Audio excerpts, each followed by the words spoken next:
আসসালামু আলাইকুম ওয়া রহমাতুল্লাহি ওয়া বারাকাতুহু। প্রিয় দর্শকবৃন্দ, আজকের এই ভিডিওতে আপনাদের সবাইকে জানাই আন্তরিক শুভেচ্ছা ও স্বাগতম।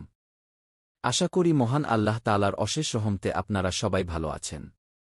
আজ আমি আপনাদের সঙ্গে এমন কিছু কথা শেয়ার করতে চলেছি যা আমাদের হৃদয়কে নরম করবে, ঈমানকে মজবুত করবে এবং আল্লাহর আরও নিকটবর্তী হতে সাহায্য করবে।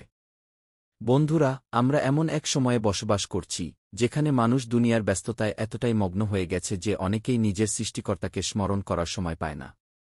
অথচ এই পৃথিবীর জীবন খুবই সংক্ষিপ্ত। আজ আমরা আছি, কাল হয়তো থাকব না। তাই আমাদের উচিত প্রতিটি মুহূর্তকে আল্লাহর সন্তুষ্টির জন্য কাজে লাগানো। মহান আল্লাহ পবিত্র কুরআনে বলেছেন, নিশ্চয়ই আল্লাহর স্মরণেই অন্তরসমূহ শান্তি লাভ করে। কি আমরা যতই ধনসম্পদ, ক্ষমতা কিংবা সুখস্বাচ্ছন্দ্যের পেছনে ছুটি না কেন, প্রকৃত শান্তি কেবল আল্লাহর আনুগত্যের মধ্যেই রয়েছে। প্রিয় ভাই ও বোনেরা, নামাজ হল মুমিনের সবচেয়ে বড় সম্পদ। ৫ ওয়াক্ত নামাজ আমাদের গুনাহ থেকে দূরে রাখে এবং আল্লাহর সঙ্গে সম্পর্ককে দৃঢ় করে। তেমনি কুরআন তিলাওয়াত, জিকির, দোয়া এবং মানুষের উপকার করা আমাদের জীবনে বরকত নিয়ে আসে। রাসূলুল্লাহ শাহ আমাদের শিখিয়েছেন দয়া, ভালোবাসা, সততা এবং ক্ষমার শিক্ষা।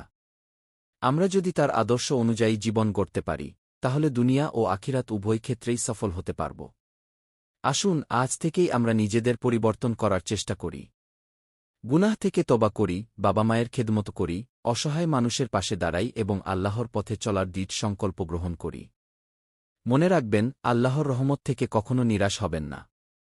আপনি যত বড় গুনাহগারী হন না কেন, আন্তরিক তওবা করলে আল্লাহ আপনার গুনাহ ক্ষমা করে দিতে সক্ষম। ভিডিওটি যদি আপনার ভালো লাগে এবং আপনার হৃদয়কে স্পর্শ করে, তাহলে অবশ্যই লাইক, শেয়ার ও সাবস্ক্রাইব করবেন। আপনার একটি শেয়ার হয়তো কারো জীবনে হেদায়েতের আলো পৌঁছে দিতে পারে। সবশেষে মহান আল্লাহ তাআলার কাছে দোয়া করি, তিনি যেন আমাদের সবাইকে সঠিক পথে পরিচালিত করেন, আমাদের গুনাহসমূহ ক্ষমা করেন এবং জান্নাতুল ফিরদাউস নসিব করেন।